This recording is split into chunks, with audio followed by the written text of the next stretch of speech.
Cette émission est une présentation de la Caisse Desjardins des Bois-Francs. Pour répondre à vos besoins financiers, nous sommes la Force financière régionale. Plaisir et vin, cette semaine, nous recevons le DG du Cégep de Victoriaville, M. Denis Deschamps.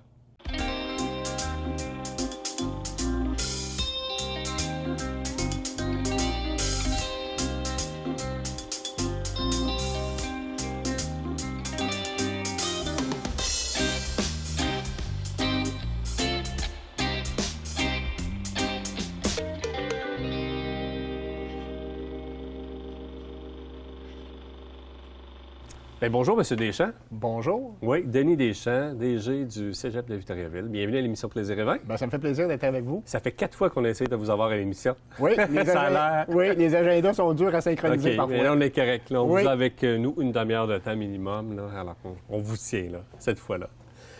Ici, depuis 2 ans, au Cégep? Oui, à titre de directeur général depuis Ouais. 2019. Là, ça va faire 2 ans au mois d'août, donc dans quelques mois. Le chemin de vie, c'est quoi? Comment on est arrivé là? Si on recule un peu dans le passé, c'était-tu un rêve ou... En fait, non. C'est drôle parce que moi, je suis arrivé dans la région plus originaire de Québec, mais je suis arrivé dans la région en 2000. J'ai commencé ma carrière professionnelle vraiment dans le réseau collégial. Donc, je suis arrivé ici à l'automne 2000 à Victoriaville. Puis, comme enseignant, j'ai enseigné la chimie. Puis Au Cégep? Oui, Au tout à Cégep, fait, au OK. Cégep. Oui, puis quand on débute notre carrière, en tout cas, c'est mon cas à moi, on n'a pas nécessairement de plan de carrière. On se dit, puis même qu'à l'époque, quand j'ai commencé l'enseignement, je me disais, ben c'est ce que je vais faire toute ma vie. J'aime ça. Tu sais, Enseigner, j'aime OK. ça, j'aime enseigner, j'aime être avec les jeunes de 17, 18, 19 ans, j'aime les accompagner dans leur parcours et tout ça. Puis je me disais, je vais faire ça toute ma vie. Puis parfois, il y a des circonstances qui arrivent dans notre vie professionnelle qui nous indiquent que là, on a une bifurcation. On peut prendre un chemin comme un autre. Puis c'est un peu ce qui m'est arrivé, en fait. Ah oui? Oui, je travaillais à temps partiel comme enseignant. J'ai eu l'opportunité de devenir professionnel au Cégep et puis conseiller pédagogique. Puis là, ça m'a ouvert d'autres avenues, d'autres voies. Puis là, j'ai vu d'autres possibles. J'ai vu vraiment... Il y avait autre chose. Oui, un peu comme, je dirais, j'ai comme vu l'arrière de la boutique. Quand on est enseignant, on est dans notre salle de classe, puis on est vraiment concentré à travailler avec nos étudiants, nos étudiantes, mais on ne sait pas nécessairement toute la mécanique qui se passe en arrière dans un cégep. Il y a plein d'autres choses, il y a plein d'autres corps d'emploi également qui sont là. Puis c'est ce que ça m'a ouvert comme porte. Puis là, tranquillement, pas vite, ça m'a donné le goût d'explorer autre chose. Le goût de la gestion est arrivé un petit peu plus tard, peut-être 12 ans plus tard, après le début de ma carrière. Donc, et là, ça m'a amené jusqu'à tout récemment là, à devenir directeur général du Cégep. Il y a 2 ans déjà, là. Oui, c'est ça. Déjà 2 ans. Presque 2 ans. En remplaçant de M. Thériault, Oui, exactement. Exactement, oui. qui profite la vie maintenant. Qui profite de la vie, qui semble se plaire au chaud oui. dans le Sud. Donc, oui, puis c'est vraiment un beau défi. Puis Paul avait fait un travail extraordinaire de développement du cégep là, au cours là, de sa période à la direction générale. Donc, moi, je reprenais un peu le flambeau, puis on est toujours en mode là, développement là, pour notre cégep. C'est incroyable. Le cégep, on dirait que ça explose d'idées. Il n'y a pas une semaine, il n'y a pas des mois qu'on n'entend pas parler du Cégep de Victoriaville. Oui, il se passe toujours quelque chose. Avec le centre, le nouveau centre, bien, le nouveau centre fait déjà une couple d'années, Oui. bientôt 2 ans. Oui, ça fait même 3 ans. 3 ans. Oui, l'Institut D'agriculture. national d'agriculture biologique. Oui. Et il y a d'autres choses aussi. Il y a ça, oui, mais il y a d'autres choses. C'est incroyable. Vous avez des Oui. idées, là. Vous les prenez où, ces idées-là? C'est-tu la demande des gens? C'est-tu... Ah, ça qu'est-ce qui provient... fait en sorte qu'on évolue dans un tel ou tel domaine? Bien, écoutez, ça provient de plusieurs sources. Je me plais souvent à dire que c'est pas parce qu'on est DG qu'on a le monopole des bonnes idées. OK, mais au moins, on les supporte. C'est ça, au contraire. Au moins, les Je dirais supports. c'est vraiment toute la communauté qui amène ses idées. C'est les gens aussi de l'environnement externe. C'est des gens, par exemple, de la ville ou de la MRC ou des gens qui travaillent dans le milieu de l'emploi qui nous disent, ben voici les tendances. Est-ce que le cégep serait intéressé à développer certaines idées? Donc, on essaie d'être à l'écoute du milieu, hein, parce qu'un cégep, c'est pas juste un endroit où on donne des cours, c'est vraiment un lieu de convergence. C'est un carrefour, en fait, un cégep dans une communauté comme Victoriaville, là, au niveau communautaire, au niveau socioculturel, au niveau sportif. Puis on essaie de donner aussi des services là, à la population. Fait que les idées, elles viennent de toutes parts. Puis on essaie de prioriser dans tout ça parce que c'est un peu ça. On ne peut pas tout faire. On essaie de se donner une planification, de prioriser là, certains dossiers. On a, comme vous l'avez dit, développé un énorme dossier qui était celui de l'Institut national d'agriculture biologique, une grande fierté pour nous, le cégep. Ça veut-tu dire que c'est juste à Victoriaville que ça se passe? En termes d'agriculture, oui, l'agriculture biologique, là, on a vraiment là, cette expertise-là, ce rayonnement-là à Victoriaville, puis on attire des gens de partout au Québec.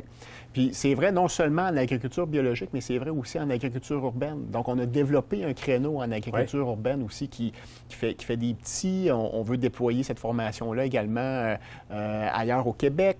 Donc c'est vraiment... ça a été vraiment le gros projet des dernières années. Puis c'est un succès c'est un succès bœuf, là. Ça se confirme. Là, l'an prochain, on anticipe près de 300 étudiantes en agriculture à l'INAB. Là. Donc, c'est majeur. C'est vraiment énorme. Et en fait, on a à gérer des beaux problèmes parce qu'on manque d'espace un peu. Mais ça, on a des solutions aussi. Fait qu'on essaie de... Parce que les forces du cégep, on parle d'enseignement, on parle de quel domaine particulier? D'agriculture, c'est certain? C'est sûr que c'est une de nos très, très grosses locomotives. Je dirais même la plus grosse. On a tout ce qui se déroule aussi à l'École nationale du meuble et de l'ébénisterie, qui est une institution, en fait, qui est à Victoriaville depuis tout aussi longtemps que le cégep, sinon plus. Là. Donc, ça fait plus de 50 ans que l'École nationale, elle est reconnue, puis elle est le seul lieu au Québec où on peut suivre la formation technique en meubles et en ébénisterie. On offre des diplômes d'études professionnelles également à l'École nationale. Donc, c'est un de nos très gros créneaux. Mais on en développe d'autres aussi. Vous avez peut-être lu récemment que on aura 2 nouveaux programmes d'études, techniques d'éducation à l'enfance et technologie de l'architecture aussi, qui vont être offerts dans la région, à Victoriaville. C'est nouveau? C'est nouveau. Oui, c'est nouveau. On aura donc nos premiers étudiants là, dès l'automne prochain, dès l'automne 2021. Donc, on a hâte. C'est un beau gros défi d'accueillir 2 nouveaux programmes en même temps. Parce que souvent, on va en accueillir un nouveau programme, on va en implanter un nouveau. Mais là, c'est 2 à la fois. Puis on a d'autres idées, il y a d'autres programmes là, sur lesquels on travaille, puis qu'on aimerait bien accueillir à Victoriaville. On garde encore nos petits secrets. On veut vraiment bien sonder le terrain, puis bien travailler ces dossiers-là. Mais on a le défi de retenir nos jeunes dans la région. Puis les professeurs, ça fait quoi, les professeurs? Est-ce que c'est facile à recruter aussi au niveau...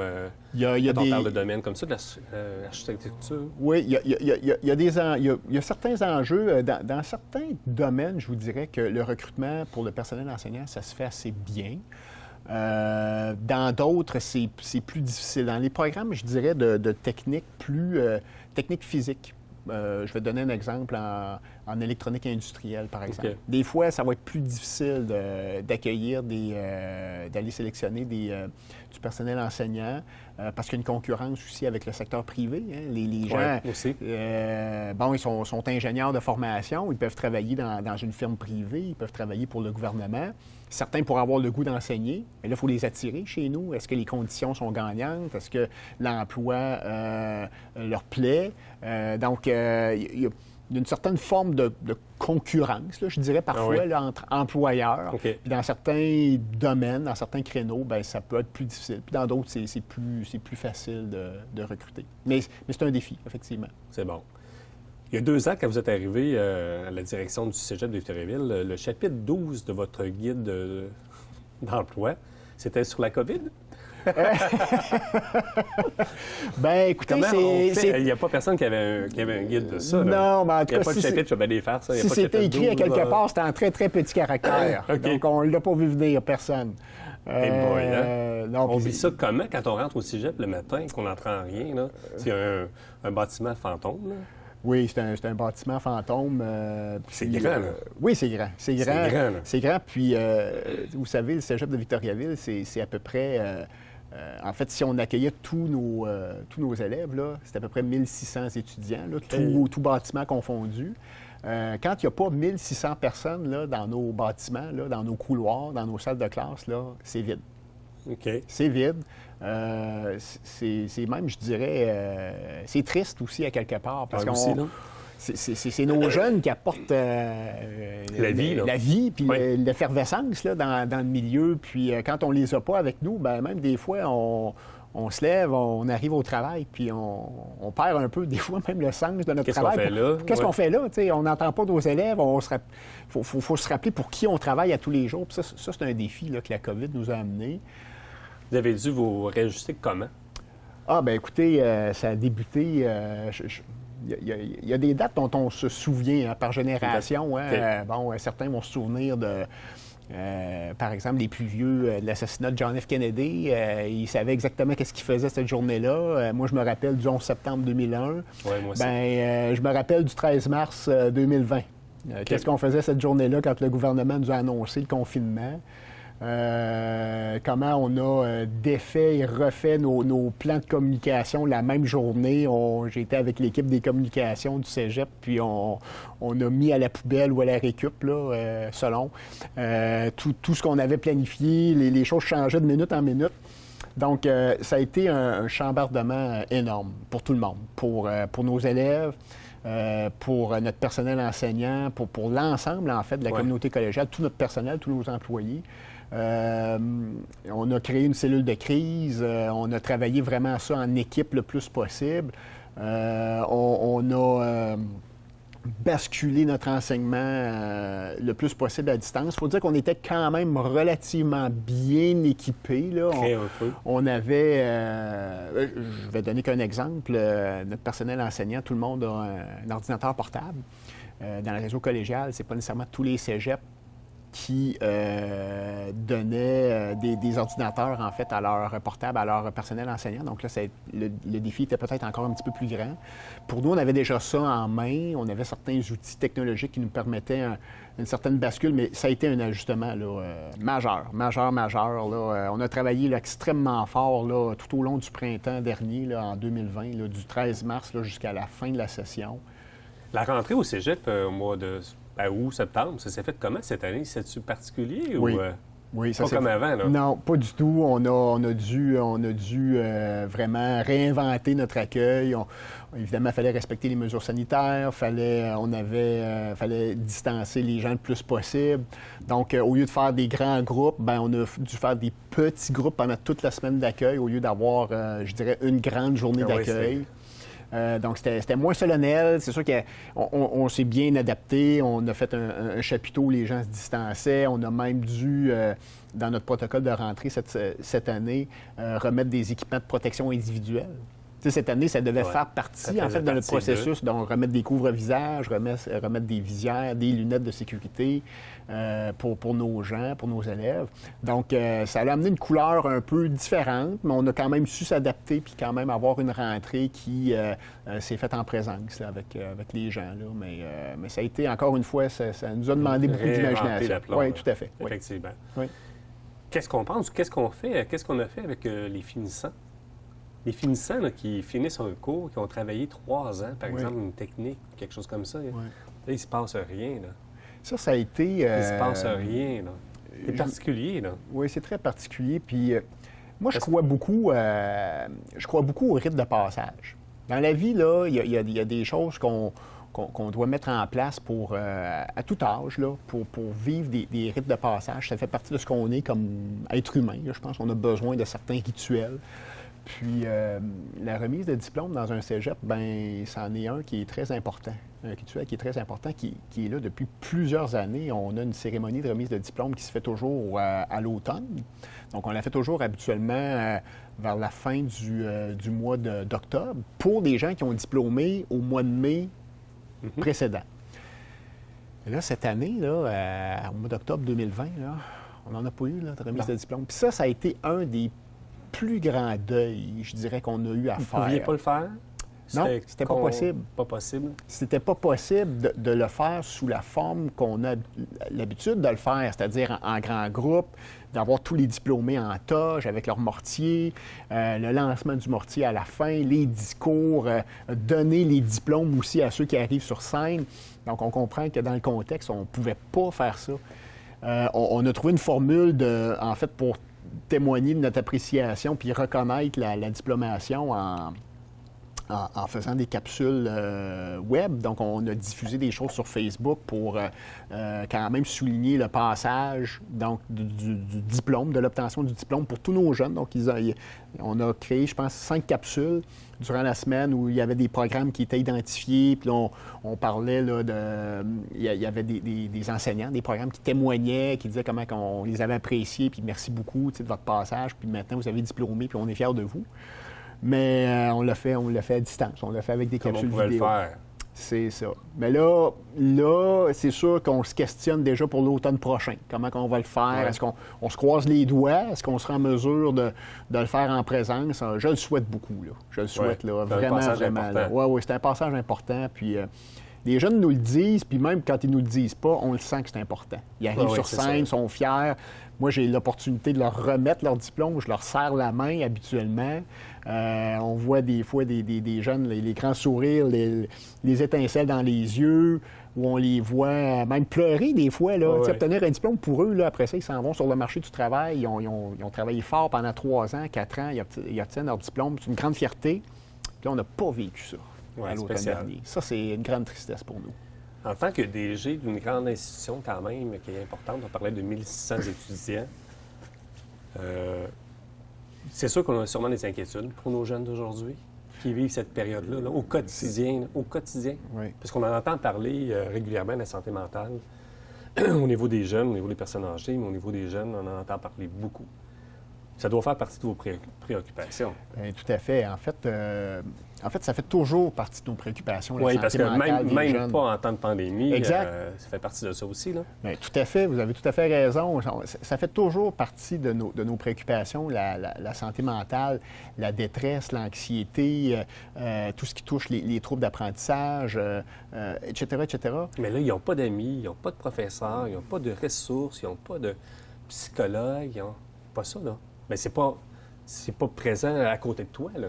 Ils y ont accès, oui, c'est à distance. Mais oui. Puis, mais des fois, on le fait en présence quand on peut le faire à 2 mètres et tout. On favorise ça le plus possible sur prise de rendez-vous. Mais c'est vrai que la COVID, elle a, je dirais, exacerbé les problèmes de santé mentale. Il y a plein d'études de la santé publique là, qui tendent à le démontrer. Là, dans la dernière année, ça a été une catastrophe. Puis, je dirais moi-même, tu sais, je le vois, je suis père de 3 enfants, 3 adolescents, là, finalement, là, qui ont 12 ans, 14 ans, 16 ans. Puis, je le vois, mes filles sont à temps partiel à l'école au secondaire. Le manque de ne pas pouvoir voir leurs amis à tous les jours versus mon garçon qui, lui, est au primaire, termine son primaire, puis a l'occasion de le faire. On la voit, la différence, déjà, tout de suite.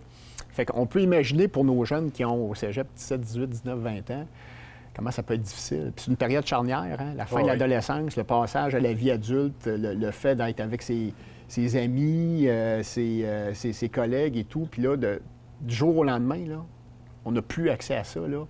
C'est très difficile. On pallie comment à ça? On essaie de...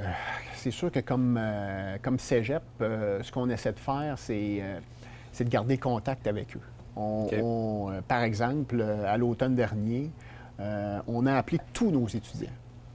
Tous nos étudiants, là, nos 1500, 1600 étudiants, pendant toute une semaine, on a mis de nos employés à contribution. Puis, on leur a posé, c'est pas compliqué, on leur a posé deux simples questions. On leur a demandé comment ça va dans tes études, puis comment ça va dans la vie de façon générale, puis est-ce qu'on peut t'aider? Une 3e question. Puis combien d'élèves, même des parents, nous ont dit comment ça fait du bien d'avoir un contact là, au téléphone, même si on ne voit pas la personne, là, puis juste avoir une voix d'un employé du cégep qu'on ne connaît pas nécessairement, mais on prend le souci, là, on a vraiment le souci là, d'être en contact avec eux, puis de leur poser là, fondamentalement la question, bien, comment vas-tu là, aujourd'hui? Là? Puis qu'est-ce qu'on peut faire pour t'aider? Puis si on peut t'aider, bien, on va t'aiguiller vers les bonnes ressources là, au cégep.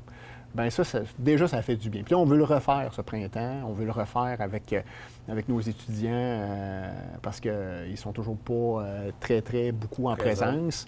Donc, on veut le refaire, puis c'est une façon. C'est une des façons qu'on a trouvées. Puis évidemment, notre personnel enseignant joue un rôle pivot là, dans tout ça tous les jours. Oui. Là. Fait que, mais c'est ardu, nos profs le disent, puis on les comprend. Puis, eux aussi, c'était pas écrit dans leur livre, pas du tout. chapitre. Là. Ben non, c'était pas écrit pour notre personnel enseignant. Puis, on le sait, là, on voit des reportages, d'avoir des caméras, en fait, pas d'image devant nous, puis tenter d'enseigner à un groupe. C'est pas évident là, de trouver la motivation non plus là-dedans. Ouais. Donc, mais on espère une embellie. Vraiment, là, moi, je travaille vraiment fort pour qu'on puisse passer à une autre étape à l'automne prochain, puis vivre un début d'année scolaire le plus normal possible là, dans quelques mois. Pensez-vous perdre des étudiants? On parle de décrochage au niveau primaire, au niveau secondaire. Ouais. Est-ce que vous pensez perdre des étudiants au niveau collégial? Bien, oui, c'est un risque.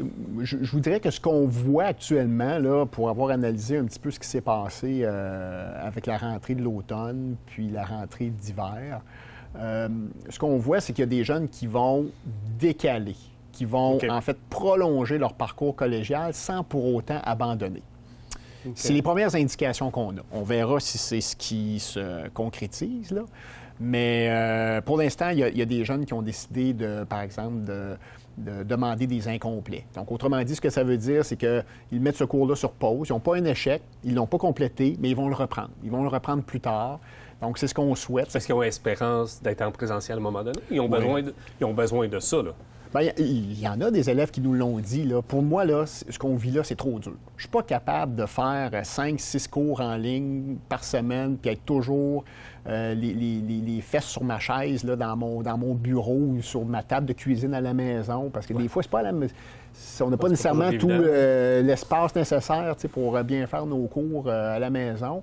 Il y en a pour qui c'est trop difficile. Donc, ils ont décidé de soit, je dirais, là, avoir des incomplets pour quelques cours, puis ils vont reprendre plus tard, mais ils vont prolonger leur cheminement. C'est notre espérance, en tout cas. Là. Mais le but est le même, la réussite. Oui, bien, c'est notre mission. Hein? C'est notre mission de les amener vers le diplôme. Puis c'est sûr que l'étudiant est toujours le premier acteur de sa réussite. Ouais. Mais nous, on est là pour l'accompagner, on est là pour le soutenir dans tout ça avec notre personnel enseignant puis tous les autres services qui gravitent autour. On espère que nos jeunes vont être là encore pour les prochaines années. Puis on a tellement besoin de ces jeunes-là pour le futur au Québec, dans la région. Et on manque tellement de main-d'œuvre. Puis il y a tellement de possibilités d'emploi. Là, donc on souhaite vraiment les amener vers la qualification puis un diplôme qui leur permet soit d'aller à l'université ou sur le marché de l'emploi.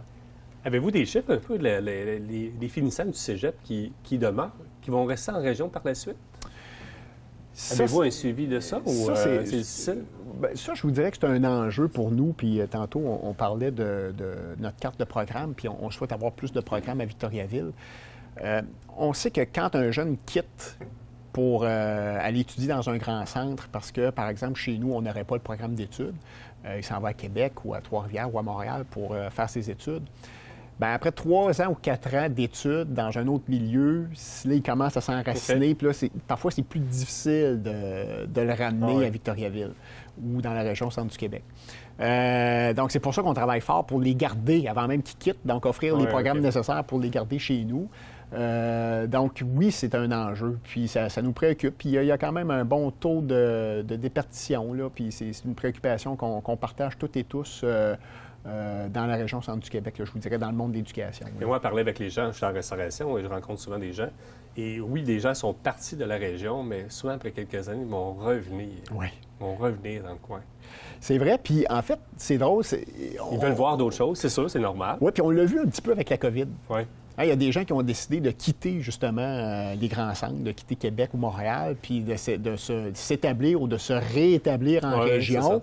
Donc, puis là, je ne sais pas jusqu'à quel point Victoriaville l'a vécu, ce phénomène-là, mais oui, c'est effectivement, il y a ça. Puis Victoriaville, c'est tellement un milieu extraordinaire pour élever une jeune famille oui, avec les enfants, tout est à proximité. On se crée une dynamique vraiment intéressante. Moi-même, je viens de l'extérieur, ça fait 21 ans maintenant que je suis à Victoriaville, mais je provenais de Québec, donc s'intégrer dans le milieu, c'est facile. Monsieur Deschamps, l'émission est presque terminée. Il faut parler un peu de vin. C'est un vin de l'Espagne. On est là pour le ça. Cégep était impliqué à un moment donné dans le vignoble des frères. Oui, il y a quelques années. Oui. Ou non? En fait, parce que vous avez laissé... Oui, on a toujours, dans le boisé des frères, on a toujours notre verger biologique qui est là, plus au niveau de la culture de la pomme. Mais pour ce qui est des autres cultures, on est moins présent. Là. Ça a été, ce projet-là a plus été mis de côté là, au niveau du vignoble. Oui, c'est dommage, oui. Parce qu'on a un beau vignoble dans la région quand même, côte du Gavet. Tout à fait. La frontière de Warwick et de Tinwick. Oui. Mais c'est peut-être quelque chose à... C'est un choix bio, c'est un choix que le Cégep avait fait. Pardon? Biologique, peut-être? Bien, peut-être, oui, absolument. Oui, c'est sûr. Mais ça nous a permis de voir les années qu'on a des gens, puis je dirais pas mal bénévoles là, qui s'en sont occupés, là, comment c'est du travail, faire du vin. Puis la culture de la vigne. Mais le verger là, est encore vivant? En fait, les vignes sont encore là, mais de ce que j'ai vu la dernière fois, là, c'était pas. On ne cultivait pas de façon active. Là. OK. Bon, il va falloir s'y remettre. Il va falloir s'y remettre. Ça sera un autre projet, ça, pour le Cégep. Regardez ça, on regarde ça dans nos jeux de cartes. Sinon, mais là, ce côté-ci, on est en Espagne, avec un monastrel là, comme cépage. Comme je disais tantôt, le matin, c'est moins évident de prendre du vin, mais c'est le meilleur moment de la journée pour déguster. Nos papilles sont fraîches, sont plus pures, du moins. Et même, on est tard. Là. Souvent, ça va se passer vers 8-9 heures le matin. Ah ben là, ça serait trop difficile pour moi. C'est trop difficile. Ah, ouais. Je vous laisse déguster le vin. J'espère que vous allez beaucoup. apprécier. Qu'est-ce qu'on souhaite, qu'est-ce qu'on peut souhaiter au Cégep de Victoriaville ou en DG comme vous? Là? Qu'est-ce qu'on peut souhaiter? En fait, on vient de souligner notre 50e anniversaire l'année dernière. Là, ça s'est fini un petit peu en queue de poisson avec ce qu'on a vécu pour la COVID. Mais on se souhaite encore un 50 ans de développement. Pour nos jeunes et pour la région.